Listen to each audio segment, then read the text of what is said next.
Hey, what's going on, everybody? This is D back again with another movie review, and this time we're going to be talking about the 2007 Coen Brothers directed film No Country for Old Men. Now, No Country for Old Men, this is a movie that I thought I had reviewed before, and then I realized I hadn't actually reviewed it. It's just a movie that I've mentioned a lot in different videos, and with good reason. It's a movie that I hold in pretty high regard. I really like this movie. I think it's very well done, and I was like, well, let me go ahead and rewatch it, give it another watch, and then do a review for it. So I literally just finished watching this movie earlier today, and the movie is actually even better.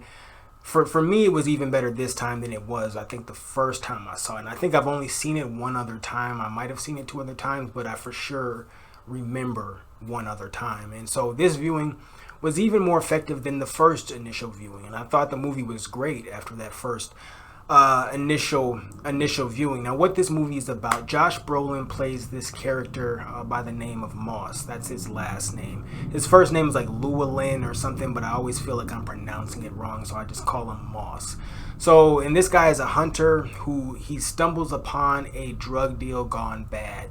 The aftermath of a drug deal gone bad. Essentially, for the most part, everybody's dead, but there is a large sum of money that has been left behind, and he can't resist the urge to take this money. And a killer, a stone cold killer by the name of Anton Chigurh, who is played by Javier Bardem.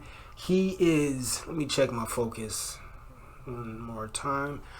He is hot on the trail. He's after this guy because he wants the money and he wants this man's blood. So, and also, Tommy Lee Jones is playing a sheriff who is also trying to find Moss because he knows Moss has somebody that's after him, really. So, and that's kind of the setup for this film. And there's, things happen. This is a spoiler review. I will kind of be carefree in what I say about this movie. So if you have not seen this movie and you don't want anything spoiled about it, this isn't the review for you. So fair warning. But my thoughts on this movie, my thoughts are stronger. They're still the same, but only stronger now. This is a great movie.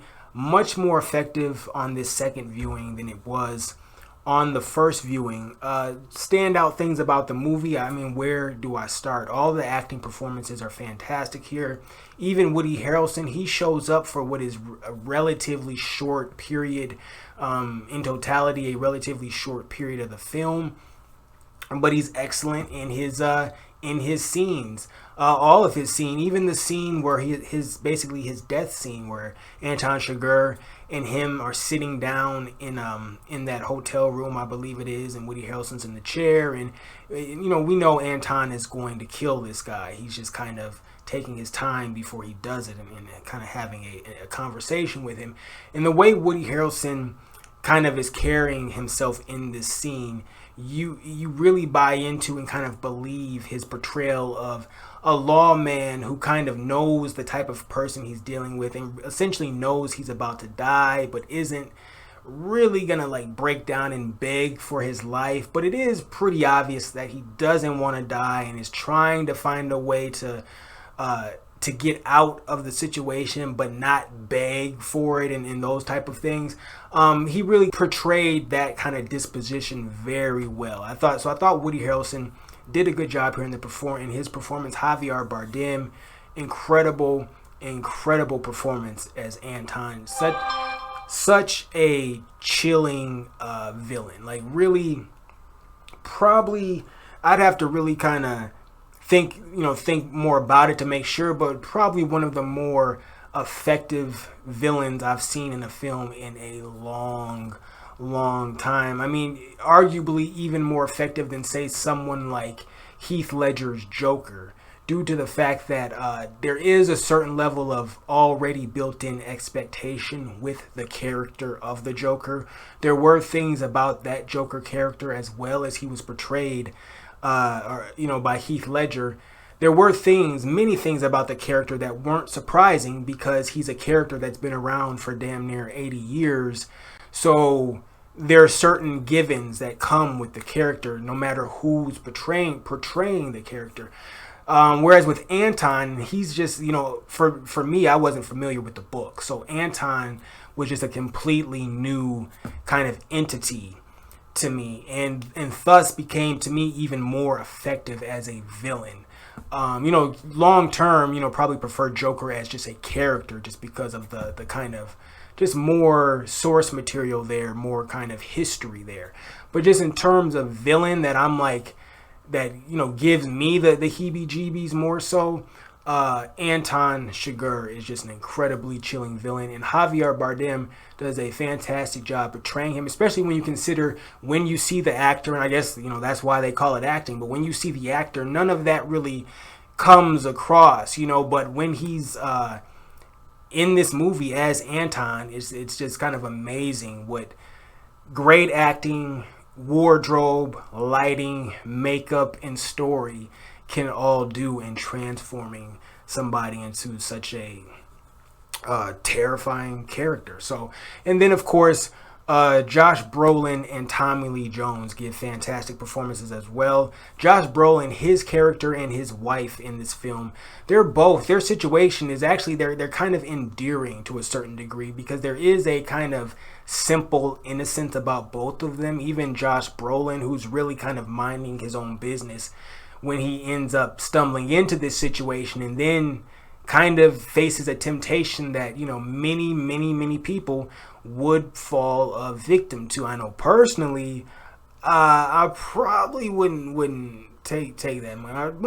Really, after all the movies I've seen, I for sure wouldn't take that money. But it's understandable, kind of, that for that temptation to be there, especially for him, and kind of where that character is from a societal perspective, and a possibly economic perspective. He does say he's retired, but it does seem like his living means with his wife are he's not like rolling in money and whatnot. So, but I found that relationship pretty endearing, and it was, tragic when things ended up playing out the way they played out. And I'll be honest, even though I had seen this movie before, I actually somehow was surprised by when Josh Brolin, his character, actually dies. I'm not saying I kind of thought he made it through the whole movie, but when he ends up dying or getting killed in this film, I didn't remember that happening, and so it actually was legitimately surprising when I saw that happen. So it's kind of like, yeah, it was a strong scene for that to happen, and then the wife to show up with the taxi, show up at the motel, and then she sees Tommy Lee Jones, the sheriff there.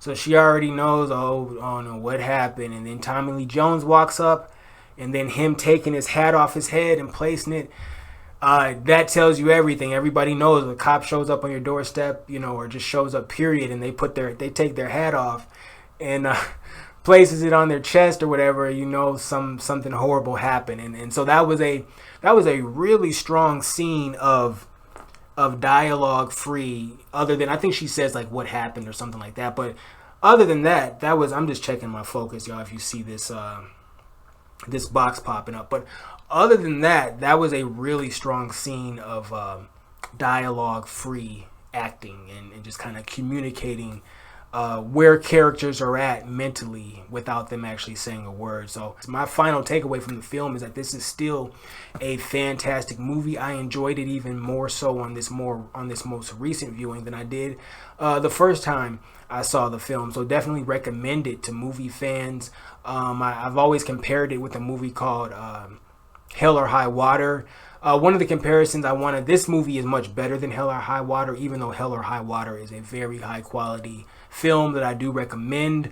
One of the comparisons I do want to say between those movies is the Jeff Bridges character in Hell or High Water is very comparable in ways to the Tommy Lee Jones character in No Country for Old Men, because both of them are aging lawmen who are kind of realizing that their time has kind of passed, in terms of society is now changing in a way that they themselves aren't used to anymore, and maybe aren't necessarily prepared for. They don't understand how to operate in this new kind of changing, to them even crazier, more volatile society.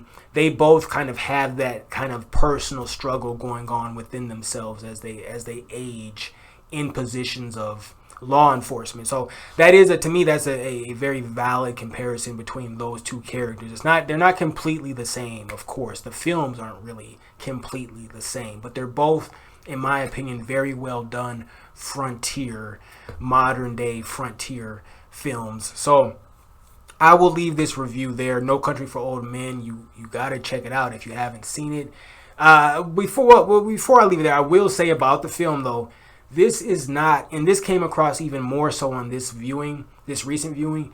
This is not a happy movie. Spoiler alert. Killing going on throughout the whole film. This murderer kills everybody that he intends to kill and that he says he's going to kill, except for one person who he doesn't get the chance to kill because somebody else beats him to the punch. So in the end, somebody's still getting killed. But killing going on throughout the whole film. In the end, the main killer in the movie pretty much walks away unscathed. He gets in a car accident, but still literally walks away. But he is scathed, but he walks away. And the final kind of quote unquote main character good guy in the movie that's left alive, which is Tommy Lee Jones's sheriff character. He doesn't really have a truly positive ending. His ending to me is a very kind of sorrow type, ending. Maybe melancholy might be the word, but it's definitely not like this positive, uplifting, triumphant, evil has been defeated type ending. So in the end, when you consider that type of movie arc where the killer, it starts out with someone killing, hunting, killing animals, which I'm not against hunting necessarily, or whatever, particularly if it's for food and all that. So I'm not speaking on that from a moral perspective. I'm just saying from a thematic perspective. Starts off with a hunter killing, and then that hunter stumbles into the aftermath of a whole bunch of killing that happened during a drug deal, takes that money, goes on the run, and now a killer is after him, and that killer is killing all kinds of people all along the way. Just being completely heartless, and he's now trying to go kill this one dude, Josh Brolin. And then Josh Brolin, they finally communicate, and now Josh Brolin is like, I'm trying to kill you too now. And so everybody's just trying to. Tommy Lee Jones might be the only person in this movie who's not really trying to kill anybody. Josh Brolin gets to a point where he eventually is finally like, yeah, okay, I'm trying to kill you too now. But and then in the end, everybody's dead, even the innocent, wife. And I think apparently the mom died too, because the wife was at a funeral when Anton Chigurh shows up to kill her, which is just, how cold can you be? This woman just, and it's not funny, but this woman just got through burying her mother, and you show up. She's literally getting home from the funeral, and you're sitting there in her bedroom waiting to kill her. Like, just, Anton is a cold character, like, really. And the movie ends with just no true resolution to any of the horrors that have happened. Like, Tommy Lee Jones and his wife and the killer, the main psychotic, I haven't even checked my focus.